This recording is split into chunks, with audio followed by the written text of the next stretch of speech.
Okay, good morning students. Welcome to the new topic, that is steam nozzles. The new chapter we'll discuss today, steam nozzles. So first we will discuss the definition of the nozzle. So nozzle is a device of varying cross-sectional area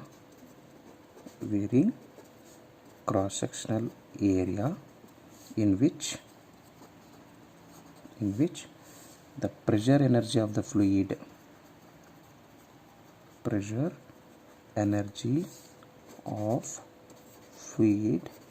is converted to kinetic energy of the fluid. So that device is called nozzle.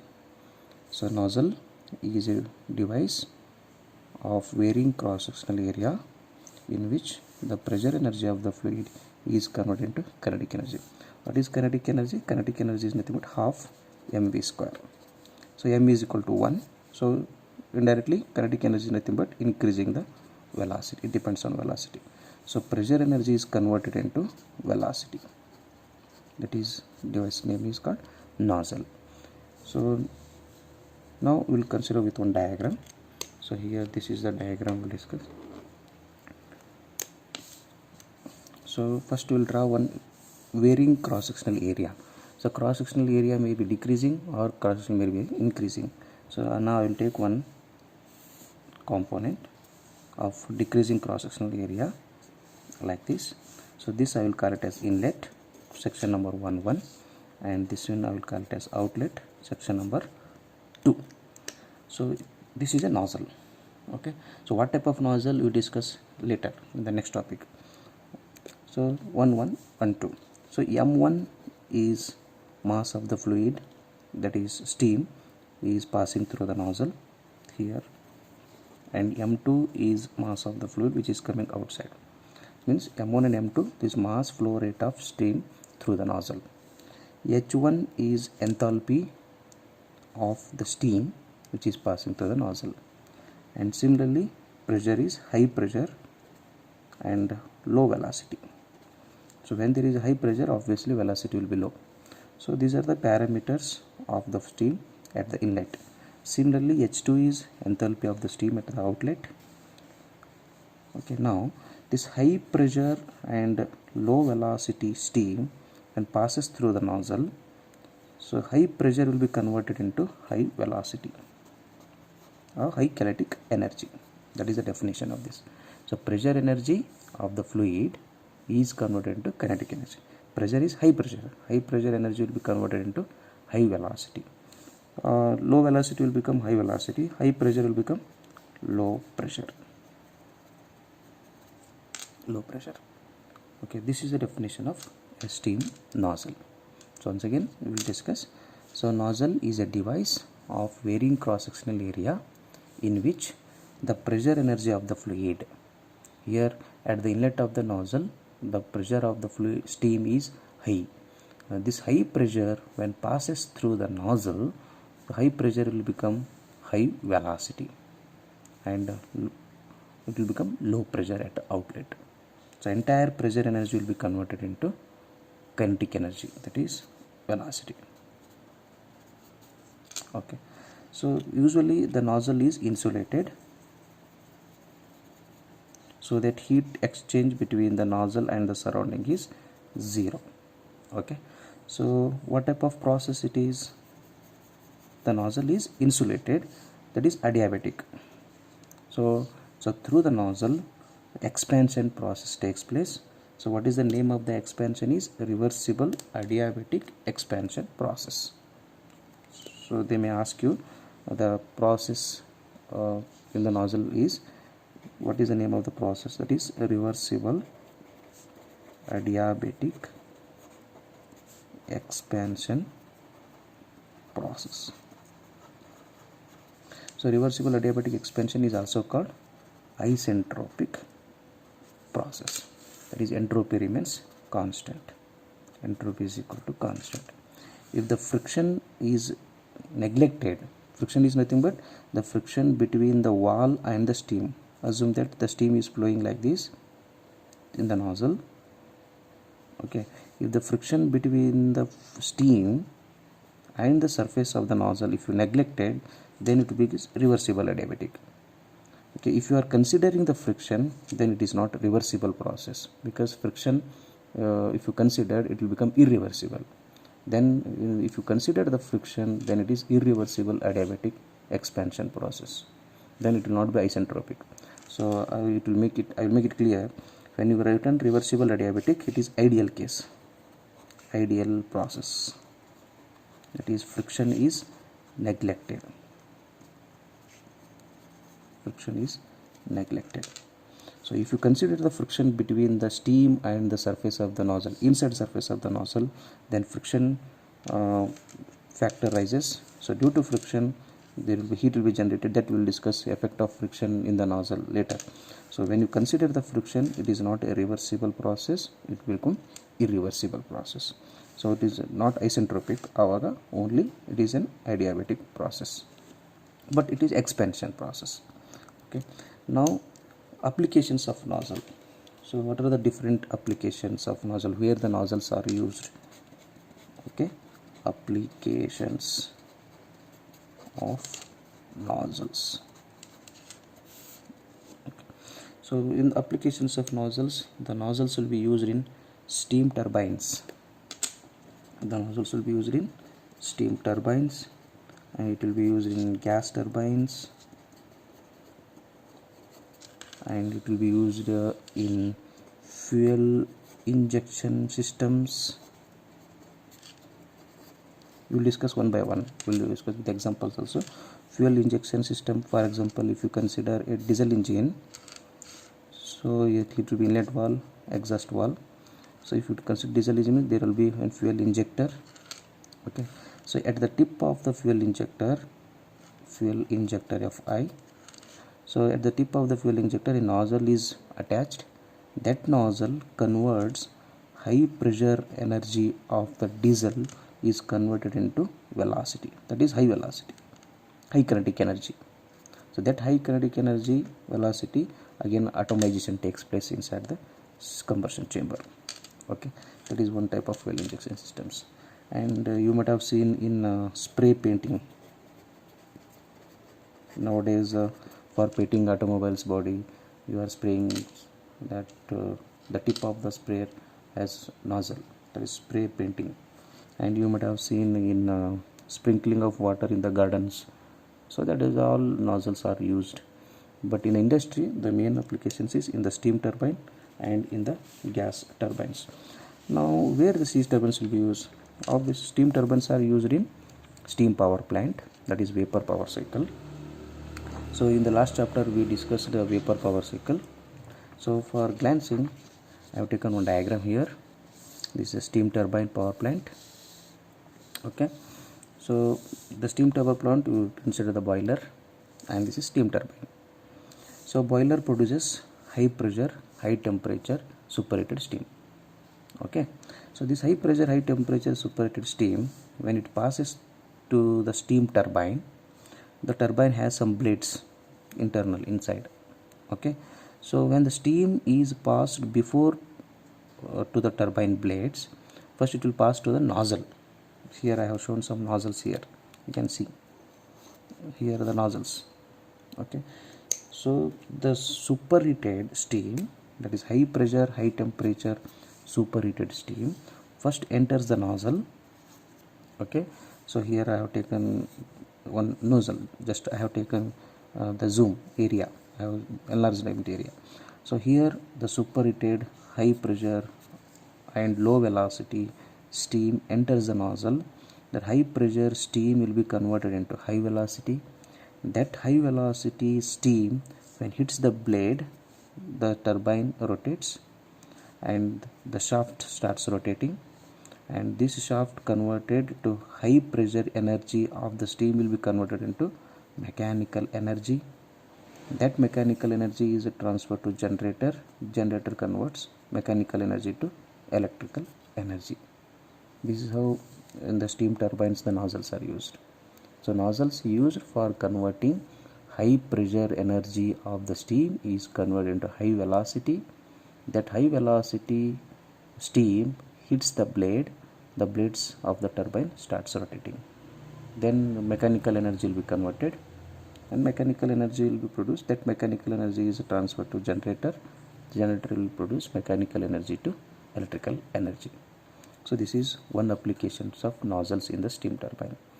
For example, if the working fluid is gas instead of steam, here it is steam is coming, understood? So it is steam turbine.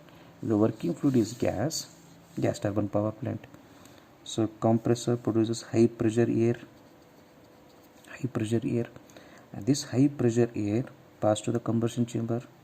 Simultaneously we will add the fuel here, and this fuel mixed with high pressure gas, the combustion takes place. The combustion gases are produced. These high pressure gases so pass to the gas turbine. Before enters to the gas turbine, again it will pass to nozzles.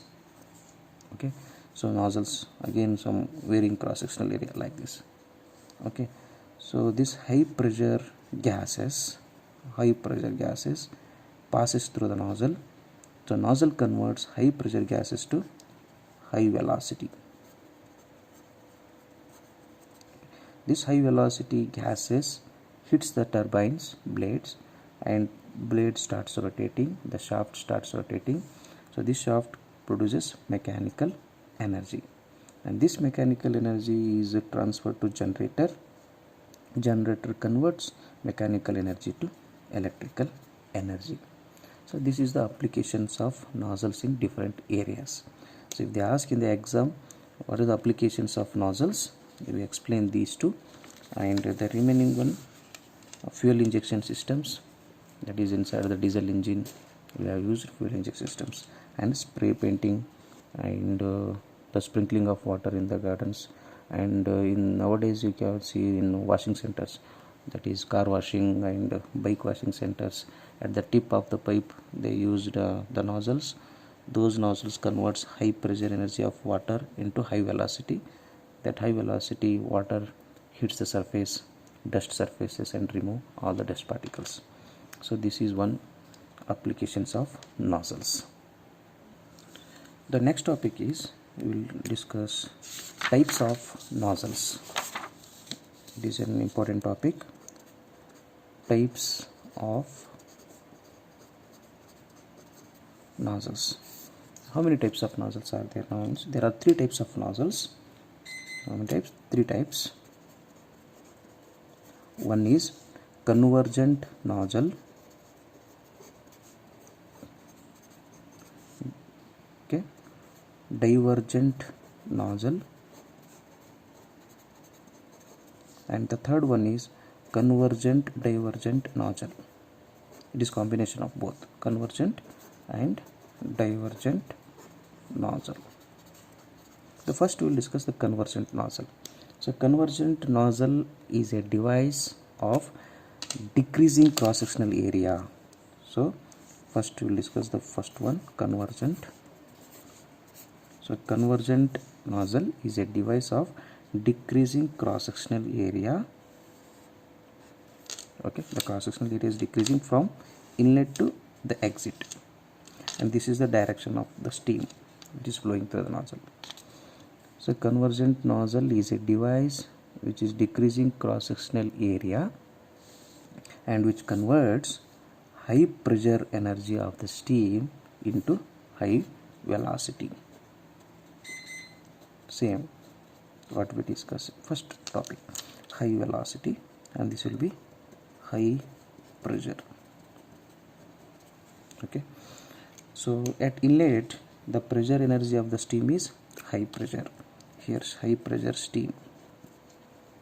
Okay, here pressure is decreases, and this pressure decreases, energy will be converted into velocity. Velocity increases.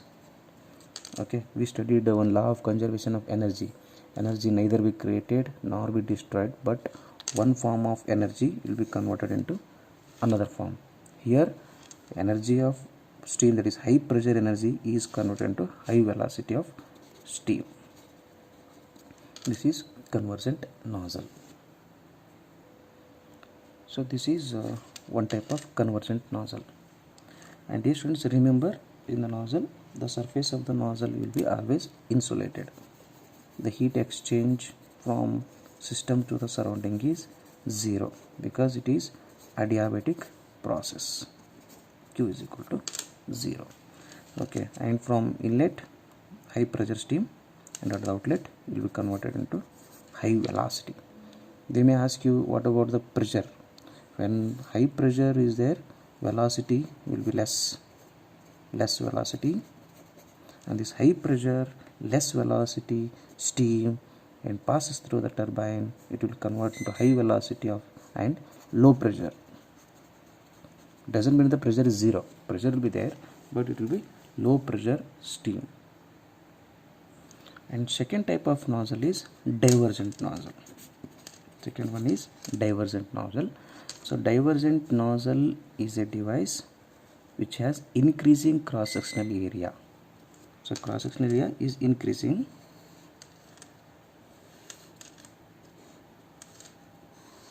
Again, it converts high pressure energy to high velocity. So here at the inlet, the high pressure will be there, high pressure and low velocity steam, because this chapter is steam nozzles. If the working fluid is gas, then it is gas nozzles. If it is water, water nozzles. Okay, this high pressure and low velocity steam enters or passes through the nozzle. Okay, then at the outlet of the nozzle, that is section 2.2, it will become high velocity and low pressure. You can ask a question, sir, here the area is decreasing, but the function or conversion of energy is high pressure to low pressure, that is low velocity to high velocity. Another way, here the area of the cross section is increasing, but the working is same. Here high pressure and low velocity steam is converted into high velocity and low pressure steam. Okay, what is the fundamental reason behind it? And yes, there is one parameter will come, that is Mach number, that is M. Mach number is less than 1 in the convergent nozzle, and Mach number will be more than 1 in the divergent nozzle. So in the next topic we will discuss what is Mach number. Okay, so Mach number, if it is less than 1, it is called subsonic flow.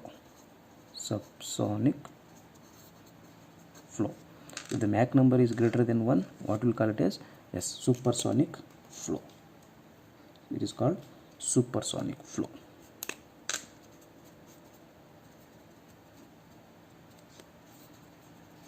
In the next topic we will discuss the definition of Mach number and all. Okay, so these are the two types of turbine nozzles, sorry. And as I told you again, the nozzles are insulated. Here the heat interaction between system and the surrounding is 0 on the both the side. Okay, if it is steam turbine, it will be insulated. If it is gas turbine, then it will be insulated. If it is the cold fluid is flowing through the nozzle, then is no question of making insulated at the boundary. Okay, if the hard fluid, half fluid, high temperature and high pressure fluids are passing through the nozzle, then that nozzle will be insulated. The third type of nozzle is convergent divergent nozzle. So convergent divergent, as the name indicates, it is combination of both 1 and 2. So in the convergent divergent nozzle, so you have to be careful that the length of the convergent should be less, okay, and the length of the divergent nozzle should be more. You have to draw the sketch in this way. This is convergent nozzle 1 to 2 convergent, and this is divergent nozzle, the second part. So between convergent and divergent nozzle, there is a small portion of the nozzle that is called throat, Throat. Throat. What is throat? Throat is a small portion of the convergent divergent nozzle. So the pressure measured at the throat is called critical pressure. Remember, very important term. So what is critical pressure? So critical pressure is the pressure measured at the small portion of the nozzle, that is called throat. So in the convergent divergent nozzle, there are three inlets will come. One, this is section 1, then I will call it as inlet. Section 2, that is throat portion, and section 3 is exit of the nozzle.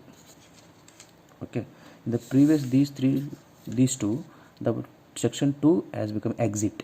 Here is also section 2 has become exit, but here it is section 3 will become exit. So again I will take high pressure, low velocity steam passes first to convergent nozzle, and this high pressure steam will be converted, pressure will be decreases and velocity increases. So high pressure steam will become low pressure steam at the section number 2, and it will become high velocity but low pressure steam. Okay, now here from point number 2 to 3, this already in the divergent portion, the velocity at point number 2 is already high velocity. Okay, high velocity is entering into the nozzle. So understood? Again, nozzle is a device which converts from pressure energy to velocity. Velocity is already more in the section number 2. So again there is a rapid increase in the velocity. That is called, it is supersonic. M is greater than 1. Why I have written M is greater than 1? That is supersonic flow. Mach number is greater than 1 in the divergent nozzle. The reason is at inlet of the section 2, the velocity of the steam is high velocity, pressure is low. Understood? Again this 2 to 3, from section number 2 to section number 3, again it is acting like a nozzle. The nozzle increases the velocity of the steam, so it will become high velocity steam, then it comes outside the nozzle. That is point number 3. So from 1 to 3 is a total expansion of the steam in the convergent and divergent nozzle. H1 is enthalpy at section 1, H2 is the enthalpy at section 2, and H3 is the enthalpy at section number 3. Similarly, P1 is the pressure at section 1, P2 is the pressure at section 3, and P3 is the pressure at section 3. Okay. Similarly, and we assume that mass of fluid entering to the nozzle is equal to mass of fluid, that is steam, coming outside. M1 dot is equal to M2 dot. What does it mean is there is no conservation of mass. Okay, mass is not going any outside the nozzle through any passage, only it is entering in the inlet and coming outside. M1 is equal to M2, and it is obviously the both nozzles are insulated, so it will be with some adiabatic layer. So Q is equal to 0. Heat is not rejected from nozzle to the surrounding. Okay, and this is throat. Okay, these are the three types of nozzles. Okay, one is convergent nozzle, divergent nozzle, convergent divergent nozzle. Third one, in convergent nozzle, the area of cross sectional is gradually decreasing. Okay, at the inlet of the nozzle, the high pressure steam will be there and low velocity, and this high pressure will be converted into high velocity. Okay, and in the convergent nozzle, the Mach number is less than 1. The type of flow of steam inside the convergent nozzle is subsonic flow. Okay, and here one more point you need to remember, and dear students, the basic principle of a fluid flow is always the flow of fluid takes place from high pressure to low pressure. Okay, So high pressure to low pressure. Here at inlet pressure is more and outlet pressure is less, so the fluid flow takes place easily. Okay, so one more point you write in the exam is, so in the convergent nozzle, the pressure at the section 2, that is smallest area between 1 and 2, if you compare 1 and 2, which one is a small area? Section 2 is a small area. Here from here to here is small area. Section 1 is bigger area. So the pressure at the small portion area is called, that is critical pressure. Here the pressure at section 2 is equal to or less than the pressure at section 1, then only the fluid flow takes place, otherwise no. Usually the fundamentals is always the fluid flow takes place from high pressure to low pressure. That is the reason I will write here critical pressure, that is at point number 2, is equal to or less than pressure at point number 1. Critical pressure is less than or equal to pressure at section 1.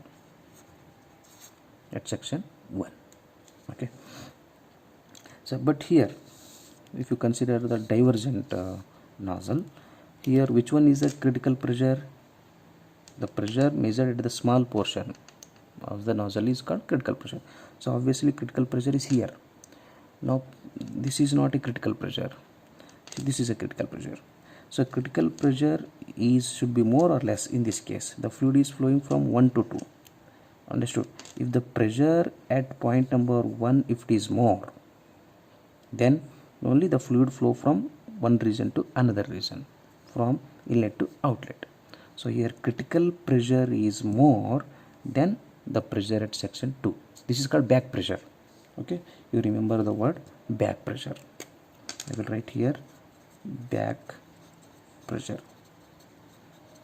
Here I will write critical pressure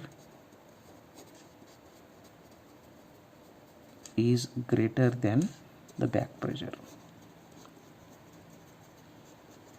For example, if the pressure at the section 1, that is critical pressure, if it is low, then the fluid flow takes reverse. Instead of going to section number 2, it will come in the same direction, because always the fluid flow takes place from high pressure to low pressure. Understood? But here critical pressure is here. If the critical pressure is more, the fluid will flow from section 2 to section 1. Understood? So the critical pressure should be less. So section number 2, the pressure is less. Here the section number 1, pressure is more. Okay, here in the convergent divergent nozzle, here section 1 it is high pressure, and section 2 high velocity, and section 3 the velocity at section 3 still more greater than 2, because it is low pressure. Here it is still less pressure. Understood? The pressure at point number 3 is much lesser or lesser than section number 2. Then only the fluid flow from section 1 to 2, 2 to 3. So okay, so these are the 3 types of nozzles. Okay, now we will mention the velocity also. Here at section number 1, velocity is v1, section number 2, velocity is v2, section number 3, velocity is v3.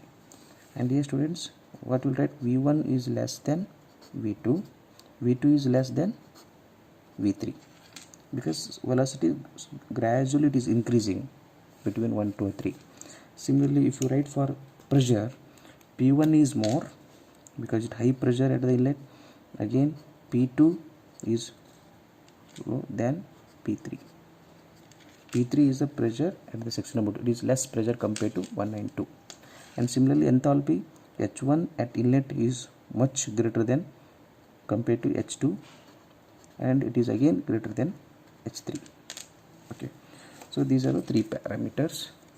And here in the divergent nozzle, I will write H1 is greater than H2, P1 is greater than P2, but velocity V2 is greater than V1.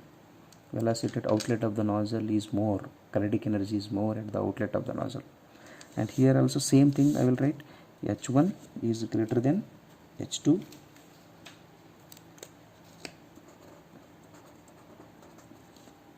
H1 is greater than H2, and P1 is greater than P2, but velocity V2 is greater than V1. Okay, so these are the three types of nozzles in the syllabus. Now we'll discuss what is Mach number, because in these three types we have written Mach number. So what is Mach number is, Mach number will be represented with the letter M. Okay, so Mach number is defined as the ratio of velocity of fluid in a nozzle.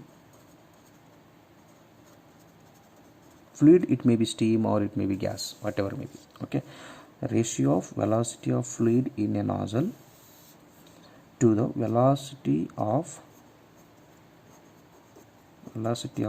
sound in the same medium. Same medium means same nozzle. If you consider any one nozzle like this, and here steam is flowing through the nozzle, if you are writing the Mach number for this nozzle is defined as a ratio of velocity of this fluid, that is steam, in this nozzle to the ratio velocity of sound. You replace the steam with some sound, okay, in the same nozzle, then that is Mach number.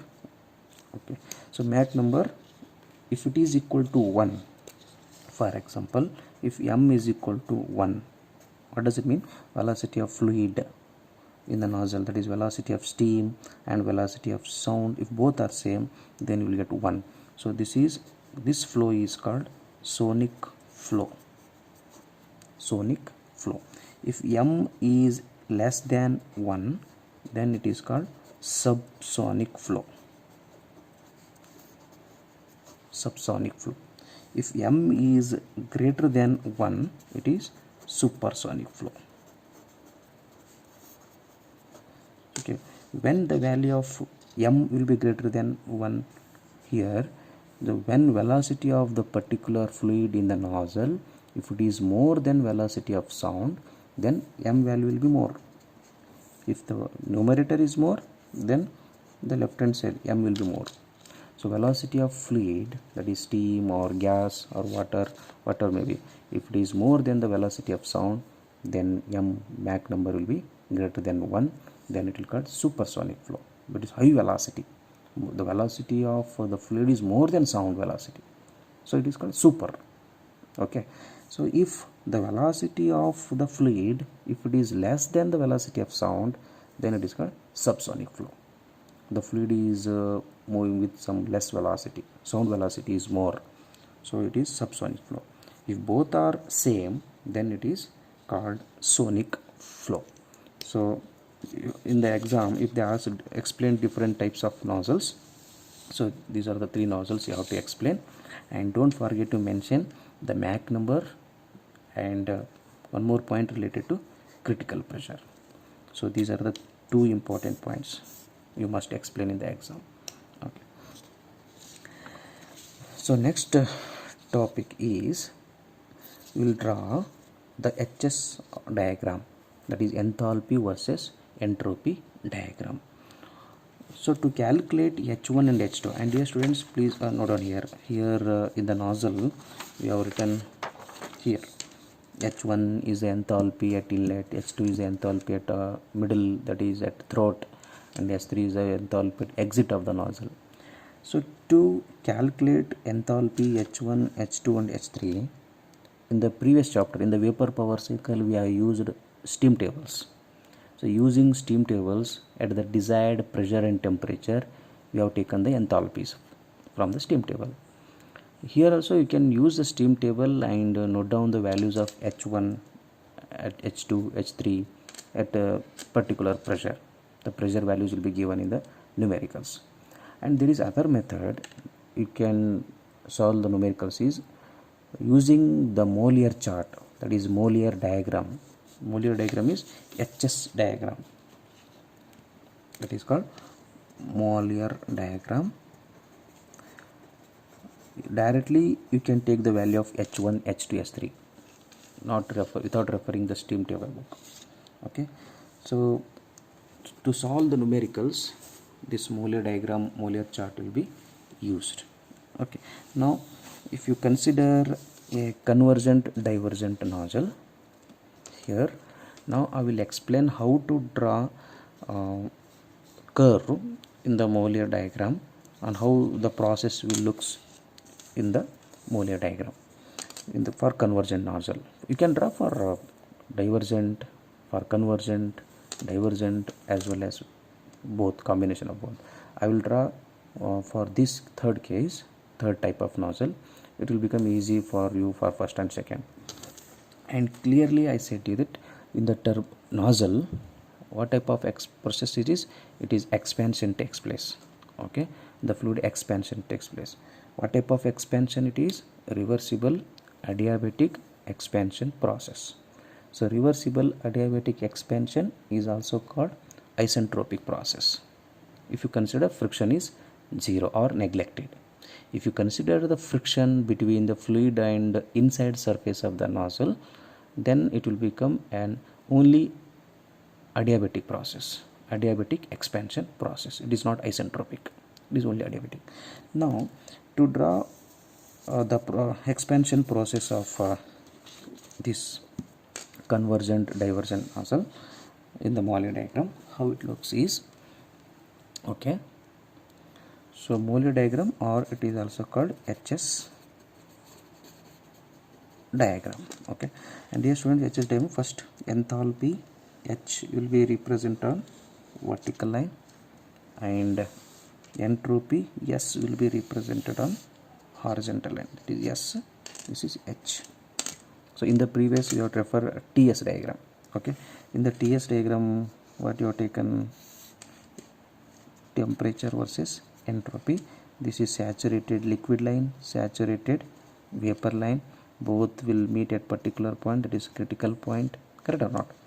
If any property measured on the saturated vapor line will be represented with suffix G. For example, enthalpy is measured on saturated vapor line, that is SG. If you have taken entropy, SG. Understood? And the value of X, that is dryness fraction or quality of steam.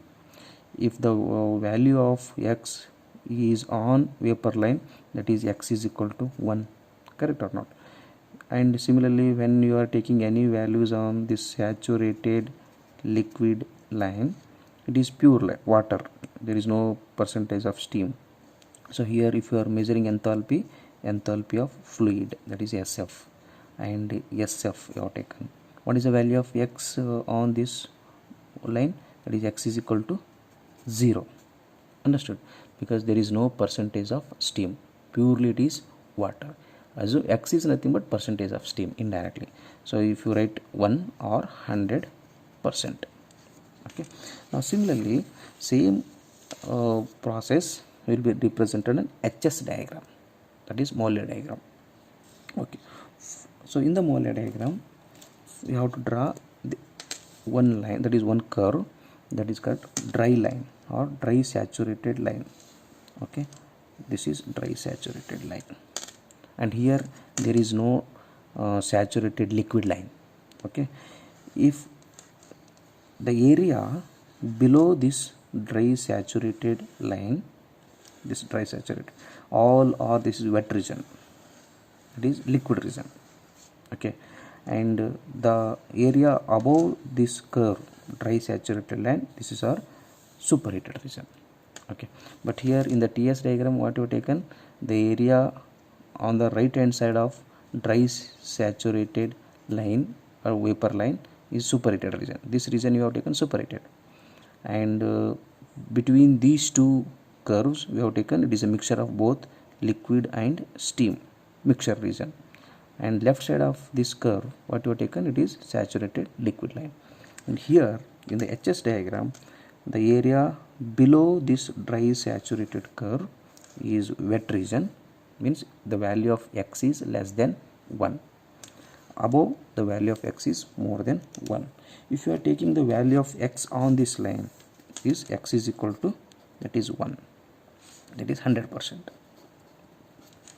Okay, if I say the superheated steam is entering to the turbine, then it starts from this region. If I use the word saturated, only dry saturated steam is entering to the nozzle, it starts from this point. If I use the word wet steam is entering to the nozzle, then the line starts from below, somewhere here. Okay, now we will draw the HS diagram for this convergent divergent nozzle. Now high pressure, low velocity steam is passed to the nozzle. What type of steam will be passing to the nozzle? It is a steam turbines, because steam nozzles will be used in steam turbines. So steam turbines, nothing but steam power plants. Okay, steam power plants, what is the inlet condition is of the steam to the nozzle is superheated steam, which is coming from the boiler. So I will write here superheated. Superheated. So superheated is high pressure and high temperature, obviously. So this superheated steam is at point number 1, that is at inlet 1. Which one is the superheated region in the HS diagram? Here. Any region out above this curve is superheated region. So I will take point number 1 is here. Point number 1, that is superheated region. So superheated region, and passes through the convergent nozzle, expansion takes place. So due to expansion, enthalpy decreases. Here it is H1, H2. So H2 is less than H1. And what type of expansion process it is? Reversible adiabatic expansion process. Reversible adiabatic expansion is also called isentropic, because I have not considered any friction factor here. So isentropic process. Isentropic process will be represented by vertical line. Now I will draw one vertical line in the HS diagram. So point number 2, when it touches the dry line. So what does it mean? The point number 2 is on dry line, that is a dry saturated line. What does it mean? Here it is only dry steam. The value of x is equal to 1. So in this region, the value of x is more than 1. Okay. Now this dry steam again enters the divergent portion of the nozzle. Okay, again expansion takes place. So due to expansion, again enthalpy drop. See, H1, H2, H3, the enthalpy is gradually decreasing. So again it is a reversible adiabatic expansion. Because it is a insulated, heat is not going outside, or not he is coming out from surrounding to the system. And isentropic process, same. So 2 to 3 is also isentropic process. So 2 to 3 again here, come to point number 3. So point number 3 is here. The enthalpy at point number 3 is 2 less compared to 1 and 2. This is H3, this is H2, and this is H1. So enthalpy is decreasing gradually, from process starts from 1 to 3. So total expansion in this nozzle, complete nozzle, is H1 minus H3. That is enthalpy drop. So H1 minus H3 is a enthalpy drop in this convergent divergent nozzle. If they ask what is the enthalpy drop between 1 and 2, that is H1 minus H2. This is only in convergent part. If they ask what is the enthalpy drop in the diverging part, that is H2 minus H3. Okay, so H1 minus H3 is total enthalpy drop. Okay, so this is how we will represent the process in HS diagram.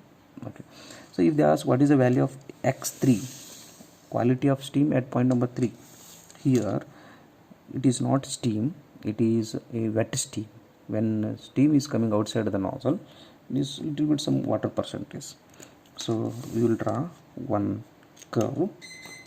It is an example, it is not which is watch as exact values. Okay, here one more. If you take curve, this is one type of curve. Here x is equal to maybe 0.99, that is less than 1. Okay, if you consider one more line here, this may be x is equal to 0.8. okay, similarly if you take the curves on point number 3, here it may be x is equal to 0.75, like that. Okay, so x3 is the quality of steam at point number 3, and x2 is quality of steam at point number 2, and x1 is quality of steam at point number 1. This is how the isentropic process or expansion of steam will represented in Moeller diagram. Okay, that is expansion of steam in the nozzles. Okay, so we will stop here.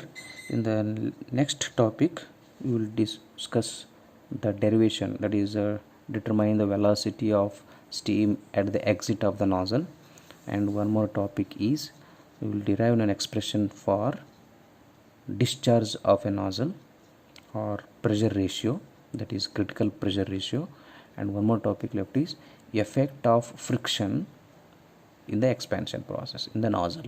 Okay, because all these topics what we have covered today is without considering the friction. So if you consider the friction in the nozzle between fluid and surface of the nozzle, then what type of process, how the value of enthalpy it will be changing, whether enthalpy increasing or decreasing, that we'll discuss in the next topic. Okay, thank you so much for watching this video.